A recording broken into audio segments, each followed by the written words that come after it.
बड़ी आई कलेक्टर कहीं की। कहाँ चली महारानी? कॉलेज? ये बर्तन का ढेर क्या अल्लादीन का जिन्न साफ करेगा? चल पहले ये सब साफ कर फिर जाना। बड़ी आई पढ़ाई करने वाली, जैसे कलेक्टर ही बन जाएगी। अरे मुई लड़की कितना भी पढ़ ले लिख ले, घर के काम तो करने ही पड़ेंगे समझी। मां की जली कटी को अनसुना सी करती कविता बोल उठी, और अगर कलेक्टर बन गई तो तब तो ये सब काम नहीं करना पड़ेगा ना। फिक्क से हंसती कविता की बात ने तो मानो मां के तन बदन में आग ही लगा दी थी। वहीं पड़ा डंडा दिखाकर चीख पड़ी, चल चल बड़ी आई कलेक्टर कहीं की, मुंह देखा है अपना आईने में। आज तक इस खानदान में किसी आदमी को अधल्ली की नौकरी भी नहीं मिली। तू लड़की होकर आई बड़ी कलेक्टर का ख्वाब देखने वाली। घर में नहीं दाने अम्मा चली भुनाने। फुर्ती से बर्तन धोकर कविता किताबें संभालती कॉलेज पहुंची तो प्रिंसिपल उसका इंतजार ही कर रहे थे।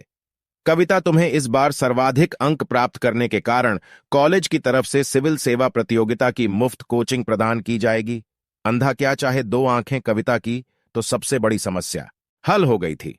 समय की रफ्तार से भी तेज हो गई थी कविता की सिविल सेवा परीक्षा की तैयारी और पढ़ाई की रफ्तार, और साथ ही मां के जहर बुझे तानों की रफ्तार। सुबह के अखबार में कविता की बड़ी सी फोटो छपी थी। कस्बे की लड़की अब बनेगी कलेक्टर। प्रथम बार सिविल सेवा परीक्षा में कस्बे ने सफलता प्राप्त की। पैर छूती कविता से आंख नहीं मिला पा रही थी मां। डबडबाई आंख और अवरुद्ध कंठ था। मुझे माफ कर दे बेटी, बचपन से तुझे कटी सुनाती आई, काम करवाती रही, पढ़ाई से दूर करती रही, सोचती थी लड़की के नसीब में यही चूल्हा चौका ही लिखा होता है। तूने तो अपना ही नहीं पूरे खानदान का नसीब बदल दिया।